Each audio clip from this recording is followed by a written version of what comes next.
Alright, well, sorry I haven't been updating much. It's been probably a week or so since I turned the camera on. Just wanted to go through real quick. I'm still behind, but getting caught up. I'll go back to that in a sec. Frames are getting finished up. I got them some in the tumbler, some finishing up. We're doing pretty good here. I'm getting ready to cut the locks on those. Just got done making clips on the mill, and that always takes a little while, but I found a better way to do it. And I changed the design just a little. I don't know if you'll be able to see that very well. And then I think I've got an older one in here. There's an older one. So just a little bit change, but it made it a little easier for me to machine it. I made them just a touch longer as well. And then I just spent a couple hours building this die mold or die press. So it's got a 45-degree chamfer nose, 45 here, and then this is also cut at an angle and rounded. And it fits in my little fixture here. Let me see if I can kind of manipulate this and show you how it works. So I'll heat this up with a torch, get it red hot, throw it in here, bring it down, and I do the middle first, and then I flip it, heat this side up and bend this side, and then pop it, and then cool it in the bucket, dip this side, bend it, gives you your lip. All in all, pretty nice. Easier than the way I had been doing it. I had been using a piece of metal with a slot in it, and then I would just push it up against the bench and bend it, and I broke like 1 out of 8 every time. This one, I broke a couple just getting used to it, just 3 of them, but not bad. Out of, I don't know, there's 50 of them there, so that's pretty good. Now I'm gonna go turn on an extra blade on the mill that I need to do for a Damascus. And this is Rex 121, so I'm going to machine that. That should be fun. In an A8 with a Damascus frame. So you'll see that up on auction here pretty shortly. Probably, I may auction it on Instagram or YouTube, I'm not sure yet, but I'll let you all know. So yeah, I will try to keep you guys updated. Alright, so note to self for future reference. CPM Rex 121, even annealed, is a bear to machine. So I was machining out while the mill was idle. I was machining out a couple of extra A8 blades, one for a Damascus frame, and I walked in the house to go grab some lunch, and I came back out. It was just profiling out these stop pin tracks, and I was trying to figure out where it happened, but I have yet to be able to figure it out. But I think it was in this stop pin track here. You can see there's a divot right there. Okay, I don't know if any of y'all have, I mean, I'm sure some of you have heard of it, but CPM Rex 121, it's really neat stuff. I've worked with it a few times. I gotta say, it's probably one, if not the #1 hardest material I've ever worked with. I've worked with a lot of crazy steels and materials and stuff, Inconel and all that fun stuff. This stuff is bad. I mean, when I was cutting them out, I cut out fixed blades. This bar I got from Aldo. I think he grabbed a piece and sent it to me. I think it was the only piece he got, but he sent me a bar of it. It was like 24 inches long or 36 inches long or something, 2 inches wide. And I cut 2 fixed blades out of it. And I think that was it. And then I had this left over, so I figured I'd make two A8 blades. Annealed, it's like 45 Rockwell, something like that, if I'm not mistaken.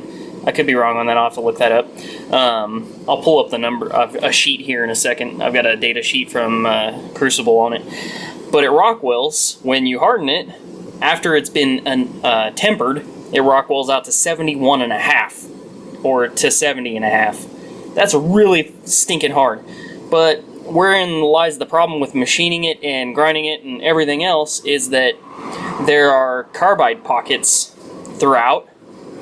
I think it's carbide, yeah, tungsten carbide pockets, and you have alloy banding.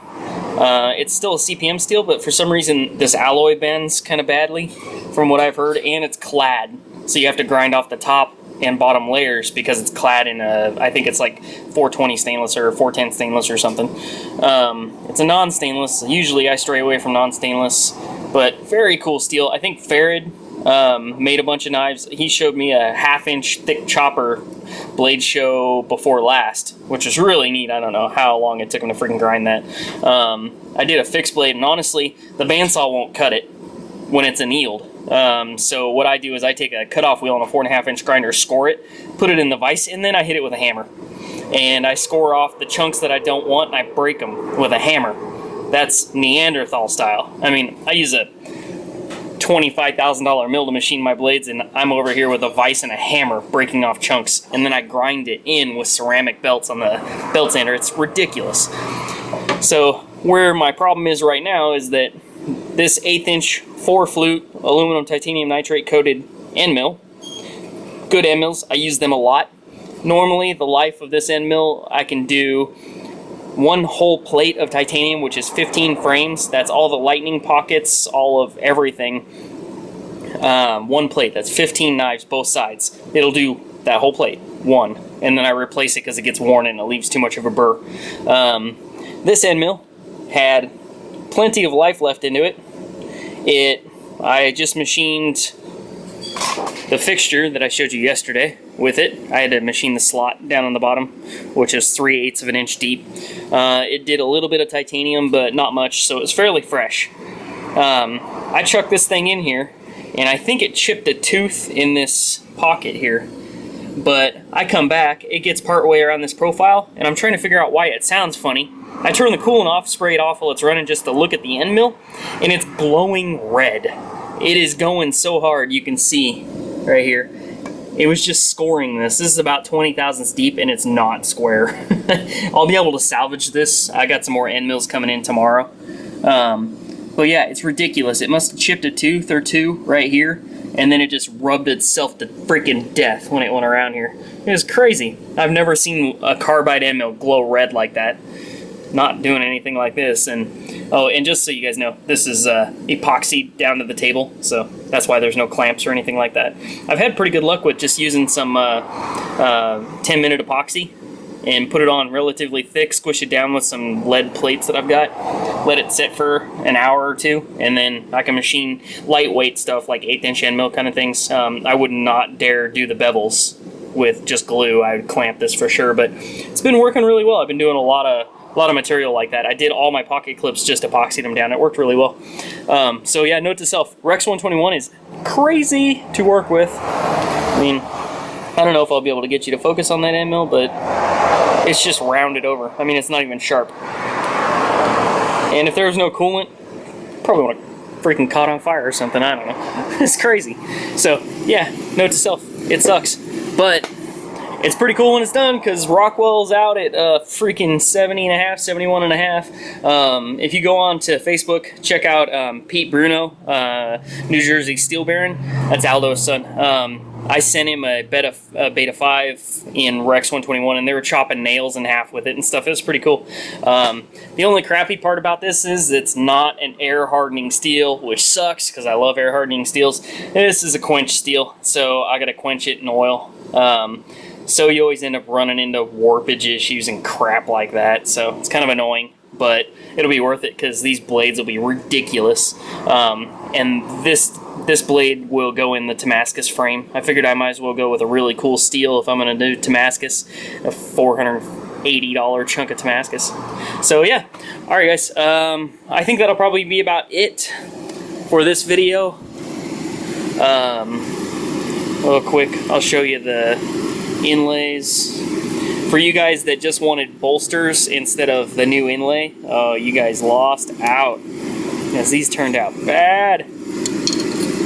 Or really good, I guess I should say. Just gorgeous. I love it. And just super lightweight. Ridiculous how, for a big knife, this is an 815, that's a 4-inch blade coming out of there, 3/16 tie, and it's like light as a liner lock. So pretty cool. Yeah, finishing these up. Profiling, being slow as molasses on a cold January day like normal. So you guys that are waiting, sorry. I sent you guys an email just to let you know I'm a little behind, but I'm hoping to get some out. I've got like 3 or 4 of them right here that are just like almost freaking done. All I gotta do is the blade, so I may just finish those up and send them out and then work on the rest of them. It's just really hard to break away from the production kind of thing the way I've been doing it, just do one operation for everything. It's hard to break away from that because it's less efficient, but I'm not very efficient as it is, so I guess it doesn't matter. Alright guys, well, thanks for watching. God bless. Okay, so I lied, not the end of the movie. Just wanted to give you the data on the Rex 121. High hardness, high vanadium cobalt, high speed steel. Ridiculous. They were making this stuff, I guess, when I talked to Crucible Blade, they made this stuff to try to compete with carbide, which is nuts. I don't know why they would bother, but pretty cool stuff. Zoom in so you can read all that. You're probably going to want to pause it if you want to read all this because I don't have all day. But look at that tungsten, 10% tungsten. It's no wonder freaking bandsaw won't touch it. Change pages. Annealed 38 to 44. See that? 38 to 44. It's ridiculous.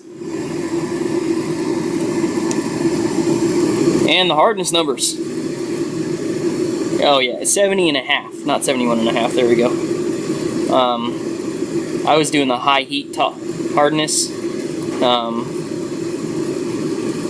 Toughness 70 and a half. Crazy. Now take this number here. Looking at your Brinell scale, 360 to 410 or 38 to 44 Rockwell, and then we'll go against 3V. 3V, here it is. And makeup of it.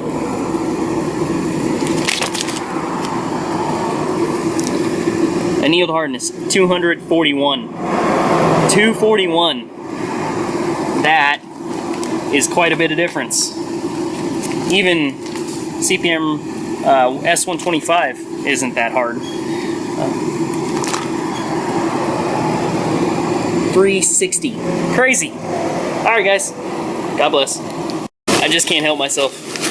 I just opened a box from AKS Alpha Knife Supply. 100 freaking pivots.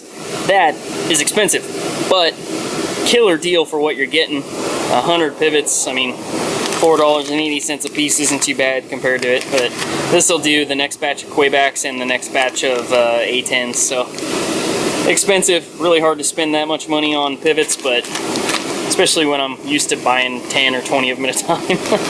But pretty cool. Fun stuff. AKS just forged this up for me. I can show it to you. There we go. Try to get a good picture. There we go. Cool stuff. Oh, and of course the automatic. Because what's life without a good automatic? And no, it's mine. I will have one for sale shortly. Boker was the company that I sent the other one to. They turned me down, they didn't want it. So we're just trying to figure out where God wants us to go with the business. I was really hoping that a company would pick up one of my designs, make it so I wouldn't have to work so dang hard. But it seems like God's got us going in a different direction. Kind of seems like He wants us to do it all ourselves. So, yeah, the one that comes back, I'm gonna play around with it a little bit, and then it'll go up for auction. And it'll be for a good cause, because half of it goes to paying off the Tormach, and the other half goes to buying me a lathe so that I can start making some flashlights, which is awesome. This one I'm keeping. Who knows, maybe I'll sell it eventually, who knows, but somebody always ends up offering me a bunch of money for something out of my pocket, and I can't resist, so gotta pay bills.